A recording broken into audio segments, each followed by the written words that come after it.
40 for Rateable Crest Titans.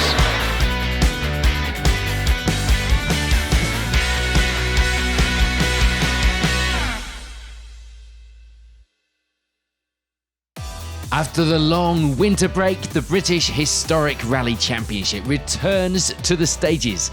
Rally North Wales, the first of 7 events this season, including a popular return to the Ulster Rally. Winner of last year's Rally North Wales, Nick Elliott, leads the Category 3 crews away this weekend. Joe Price returns meanwhile with hopes of better luck this season after, it's fair to say, a mixed bag in 2018. And we have a host of new and returning names in the championship this season. In short, it's looking good. On to the stages then in North Wales, and it would be the early lead for Nick Elliott and Dave Price. They make no secret of preferring the wet conditions, something that this round was surprisingly lacking. But despite that, the pair were still putting in times that would count on these dry stages this weekend. A bit of a dodgy tyre choice would start the day off on the wrong foot for Joe Price and Chris Brooks though. The tyres too soft, not lasting as long as they needed. They do, however, put in some good times nevertheless, ending the morning with 2nd place and still fighting hard. Ben Friend and Cliff Simmons step up into the D5 class this season. A new car for the pair, and they would need to get used to the extra power as well. Regular leaders, of course, of the D3 class in the past. This season, they had their eyes on the overall prize. 3rd place for the pair at the midpoint in the rally. It had been a long rebuild before the start of the season, and it would give Alan Walker and Will Rogers a reason to be a little cautious through the opening stage, not at all wanting all that hard work to be for nothing. They make a good, strong start though, with 4th place on the leaderboard in the category. And it would be a long-awaited return to the gravel for Rob Smith and Alan Cook. They did compete on one event this season as a test. Prior to that, it was 2013 that the pair turned a wheel on the loose stuff. Clearly, things were going well though, despite their absence. 5th place for now. It hadn't been quite as long for Adrian Hetherington and Ronan O'Neill, but they hadn't driven the car for a year prior to this, so they too were having to settle in, and they had some rally driver excuses ready with that time out of the seat. They make a mistake though on the early stages, stalling the car and losing themselves a handful of time in the process. It would be a steady start for Steve Bennett and Ocean Owen, bedding themselves into the new season, lacking a bit of commitment out there on the stages, but that would surely change through the afternoon. 7th place for now. A spin on one of the first corners would be an early wake-up call for James Slaughter and Jamie Edwards. The first event of the year for this pairing, and they were going to need to tidy things up for the rest of the day if they were to make any advance on the leaderboard. Meanwhile, a minute's penalty for a jump start had already set Simon Webster and Jez Rogers off on the back foot. They were going well on the stages though, happy enough with the pace and with that start that they'd made in 9th place despite the penalty. Rounding out our top 10 leaderboard at this stage were Rudy Lancaster and Guy Weaver. Not where they wanted to be, of course, but a double puncture in the 3rd stage of the day would see them losing a big chunk of time and dropping them as a result down that leaderboard. It will be a strong start in the D3 class for Josh Brown and Jane Edgington. They make a few small mistakes through the opening stage, but after a scrappy start, it was all going to plan to hold the class lead. David Lloyd Roberts and Di Jones joined the championship in their Escort. 2nd in the D3 class for the pair at this stage and enjoying the conditions out there. And for Ron Morgan and Tudor Jenkins, it would be 3rd in that class. A little way off the crews up ahead, but still going strong and definitely in the hunt as we look forward to the afternoon stages. Just the one crew this weekend in the D2 class. So that lead for now, of course these stages are tricky even if you're only fighting against the clock, would go to Malcolm and Ron Mounsey. Rounding out the results overall here too. So we are midway through Rally North Wales, the first round of the British Historic Rally Championship, and the leaderboard at the top of Category 3 looks like this.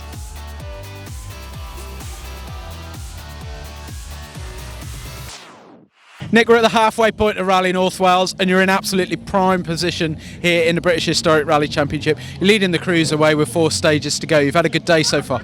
It's been okay. I've been a little bit off ultimate pace, I think, and on dry rallies I think I did prefer it wet, but there's plenty of good people behind, could do with a few more seconds really for the afternoon, so I am always better in the morning, so it's all to do really.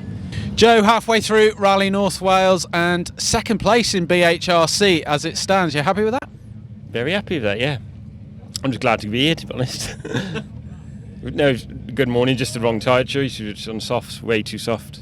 And I only took 2 out. I thought they'd last all morning and they haven't, so I probably dropped a bit of time with that. But apart from that, we had one sort of half spin, but apart from that, it's been clean.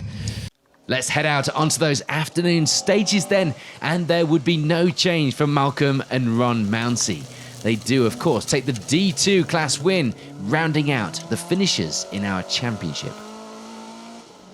And there'd be no change in the D3 class either. Ron Morgan and Tudor Jenkins happy to get to the finish and take 3rd place in the class. Everything would go to plan as well for David Lloyd Roberts and Di Jones. They have fun out there on the stages, even if it was a bit dusty, and they reached the end of the rally with 2nd place in the D3 class. On to the top 10 then, and it would be that 10th place finish for Jerry Bailey and Sinclair Young, the pair taking 8th in the very popular D5 class. It was a misfire in the first stage of the afternoon loop, setting Simon Webster and Jez Rogers back a little. They weren't sure what the problem was. Eventually, it sorted itself out. Don't you hate those kind of problems on a rally car? But it would, unfortunately, lose the pair about a minute overall. They end the rally with, in the end, a frustrating 9th place. It would be a good end to the rally, though, for Josh Brown and Jane Edgington. They do enough to take the D3 class victory. They might have wanted to be a little further up the overall results, but they will be happy with this finish for the opening round of the season. Some good points on the board for that championship campaign. There was a bit of confusion setting in through the afternoon, though, for this pair, Rudy Lancaster and Guy Weaver. They felt that the times were getting quicker in the afternoon, but strangely, the leaderboard shows they were getting slower. That could have been a result of the stage changing for the 2nd pass. In any case, the pair come away with the G2 class win this weekend and 7th on the leaderboard. Things were starting to progress nicely though for Steve Bennett and Ocean Owen into the afternoon stages. They pick up the pace, getting a good feeling in the car, and they end the rally with 6th place overall. It could have gone either way, but the return to the historic car for Adrian Hetherington and Ronan O'Neill had gone about as well as anyone could have expected this weekend. They get to the end of the rally with 5th, and considering that time lost in the morning, it wasn't a bad result to start off the season with. The same could be said for this man, Rob Smith, Alan Cook alongside. They blow the cobwebs off good and proper through the afternoon, making sure that they end the rally just outside our podium places in the category. 4th place overall. And the debut in the new car would go well for Ben Friend and Cliff Simmons. It wasn't without its issues today. They do lose a handful of seconds with a fuel pump issue through the afternoon stages, but crucially, it didn't affect that podium position, the pair taking 3rd place on their debut in this class. Another pair of smiles at the end of this rally, Joe Price and Chris Brooks, not least because they got to the finish, something that hadn't always come easily for the pair in the past season. They take 2nd place in the BHRC this weekend and start off their season the way they intended to go, I'm sure. But taking a convincing victory this weekend would be Nick Elliott and Dave Price. They missed out on the overall event win to Ocean Price, but maximum points for the championship was what they came here to achieve. And they do achieve it as well, doing enough to take those from the opening round and start off their account, as far as the championship points are concerned, the best possible way.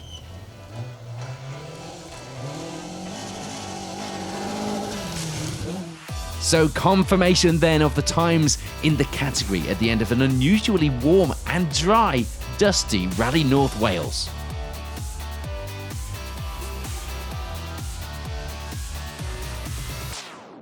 Nick, overall win here at Rally North Wales last year, BHRC win this year.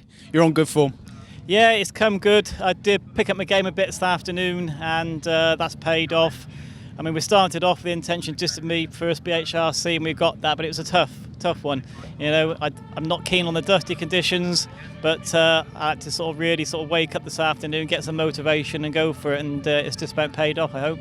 Competition in the BHRC is as tough as it always has been. You've got to watch from every side. Young Joe Price behind you there, he's certainly on form. It's going to be a big year, I think. Yeah, I've been against Joe over the years in various cars, and yeah, I knew he'd be close today. You know, when one drops away, somebody else comes in, and there's always loads of people, you know, behind you chasing you. So yeah, which it needs. We need the competition. It needs some different winners, but yeah, I think that will happen this year. Joe, we're here at the finish of Rally North Wales, second BHRC here, and you got to be happy with that. You've had some rotten luck recently. I am happy with it, and because we weren't out much last year, nor the year before really, and it was nerve-wracking this morning. I was glad we got somewhere near the pace, and then we can build on this now. Yeah, there's plenty more to come from you as well, I'm sure. It's been a long time out of the car since you've had a really solid run as well. So yeah, by the time we get to the end of the year, you're going to be on full. You've got to do. I think you've got to try, and after 2 or 3 rallies, you automatically get faster without really even trying. It just comes easier. So that's what we've got to aim for.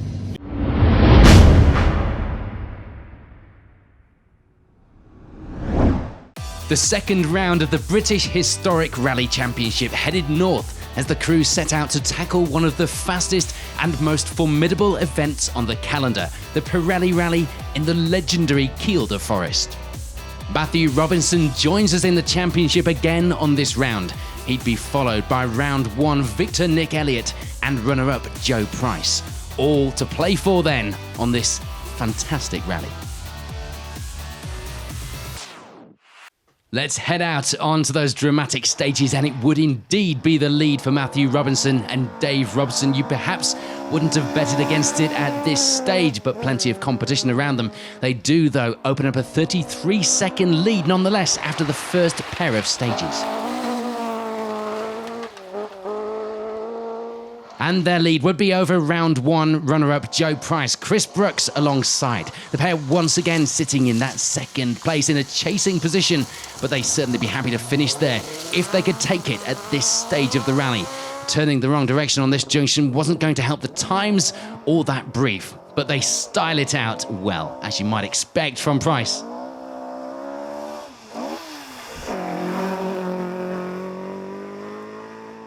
There's early attrition though, and it's a notable one. We lose round 1 winners Nick Elliott and Dave Price in the second stage of the day.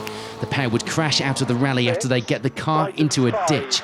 Unlucky for them, they'd hit something pretty solid as well. Unfortunately, as well as damage to the car, Nick would also suffer a broken wrist, which would inevitably put them out of action for some time. Sad news for the historic rally community and indeed this championship. We wish Nick a speedy recovery. Out then, isn't it? You want to fire the engine off? It would, though, be a good start to the day for Adrian Hetherington and Ronan O'Neill. They start the day well, reaching the midpoint of the rally with 3rd place. They were one of many, though, who would get a nominal time after Nick Elliott's accident in the stage. And speaking of accidents, plenty of drama early on here in Kielder. We'd sadly lose Alan Walker and Will Rogers from the fight. They looked to be going strong as well through the first half of the stages, but in the final miles of the rally, it would all go wrong for the pair. The back of the car just getting away from them, and unfortunately, the car would dig in and roll over. A disappointing end for the pair, especially after doing the same here last year, would you believe? For Ben Friend and Cliff Simmons, it would be 4th. They hadn't had a clean run on the stages through the morning, though, stopping for Alan Walker's accident in the 3rd stage of the day, and then Nick Elliott's in stage 2. Those are the rules, and that is the rally community, though. Despite that, they were going well, and it wasn't looking too bad as far as the leaderboard was concerned. Rob Smith and Alan Cook weren't having a lot of luck. They were another crew to go off the stage, bending the steering. They were faring better than others, it had to be said though. They would have to be towed out of the stage, but with it being stopped for Nick Elliott, the pair would still show, and our results in 5th for now. Steve Bennett and Ocean Owen would be suffering with an annoying electrical problem. And aren't they all? Annoying because everything seemed to be running okay, but the dials and instruments in the car were not showing anything. Never good for the nerves. It will be a good, trouble-free start to the rally though for Barry Stevenson, Wheeler and John Pickavance. They end the morning here with 7th place overall. James Slaughter and Jamie Edwards would have a new built engine to get used to this weekend. But these were not the stages to be able to make any mistakes. They'd need to keep the revs up as well. They get to the end of the opening pair of stages with 8th place on the leaderboard and that G2 class lead. And second in that class were Rudy Lancaster and Guy Weaver. The times, though, were close. Just under 2 seconds the difference, 1.8 seconds to be exact, between them at this point in the rally. And rounding out the top 10 in the category were Josh Brown and Jane Edgington. They have a good run in the class as well to lead the way in the D3 class by 15 seconds at this stage.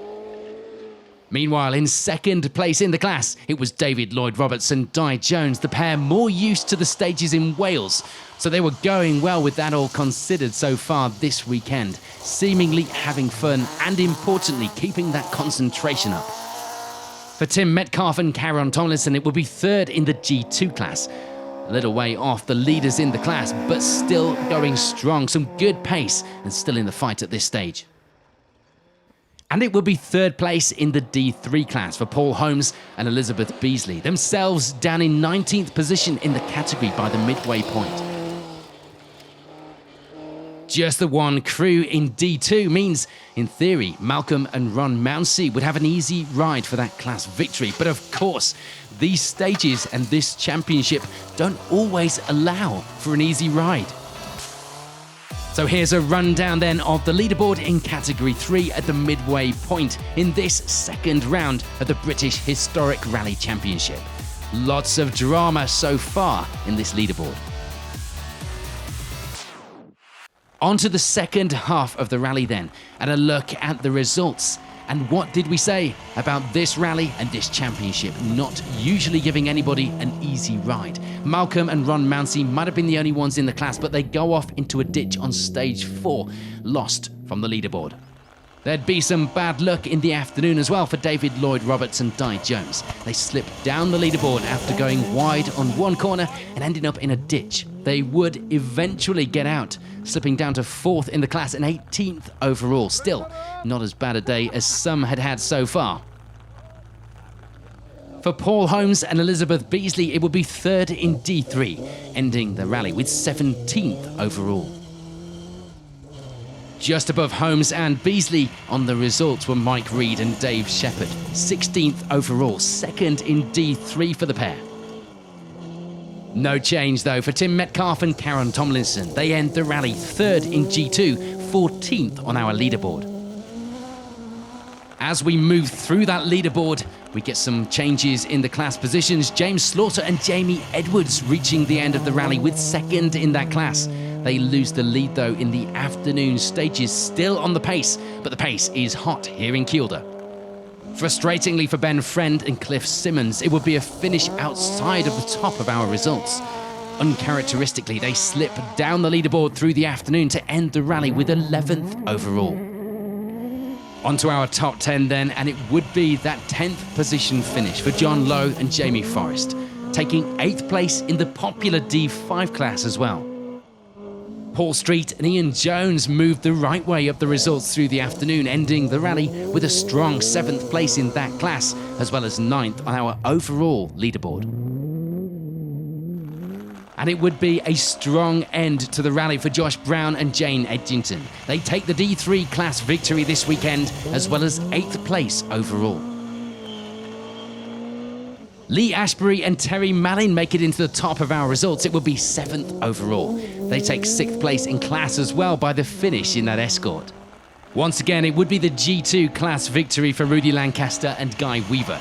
It did look in doubt over the morning stages, of course, but they picked themselves back up. And they picked the pace back up as well over the afternoon to take the class victory and 6th overall in the category. Crest, 100. Push to right in, 300. It would be a great rally as well for Barry Stevenson Wheeler and John Pickavance. They climb the results, ending the day with 5th place overall and in the class. That, of course, would mean that the top of our leaderboard would be filled with D5 class crews this weekend. And 4th of those will be Steve Bennett and Ocean Owen. A good run on the shakedown stage prior to the rally had set them up nicely for the challenges of Kielder. And boy, as we've seen today, were they a challenge. A dramatic and attrition-filled rally then here in the north of England, and onto the podium places there wouldn't be much change. Everybody hanging in there. Adrian Hetherington and Ronan O'Neill, first of those, ending the rally with the final step on our podium. A result the pair would be happy with considering limited experience on these stages. For Joe Price and Chris Brooks, it would be runner-up once again. Their 2nd time the bridesmaids on the podium this season, but that wasn't going to stop the pair celebrating a strong result among some good competition and, of course, some good points to add to their season tally so far. And all of that, of course, means that it's victory for this man, Matthew Robinson. Dave Robson in the co-driver's seat. They take a convincing margin with it as well, a minute by the end of the rally. Coming back to the British Historic Rally Championship here at round 2 with a bang. Bang would probably be a good word to sum up the rally here today. Confirmation then of the results here at the Pirelli Historic Rally. That's 2nd place for Price, putting him in a good position in the championship going into the next round in a few weeks' time. Matt, congratulations. Round 2 winner of the Fuchs Lubricants British Historic Rally Championship. How did today go for you? It was a little bit loose to start with on the first couple of stages, and we were lucky a couple of times. We were hung off the stage, in a few different places, very gravelly. We had the service mid-morning and then went out into rough side, and the grip level in rough side was a lot better, so a little bit happier with that. And then Pundershaw, that's my favourite stage really in Kielder, so made our way into that, and it started raining heavy, spoiled it a little bit with the screen steaming up, but I couldn't see where I was going too well. We keep giving it a wipe on the inside, and we made our way through. So yeah, no, all in all, I think we've had a good day. We're going to go and do a couple more stages now and have a spin round. Joe, congratulations. Round 2, 2nd again. How does that feel? That's good again. Yeah, we're real chuffed. After the first stage, we had a big scare. We nearly had an accident in there, so we sort of got to the end of that. Didn't back off too much, but just made sure we got through the 3 next stages, and it's paid off.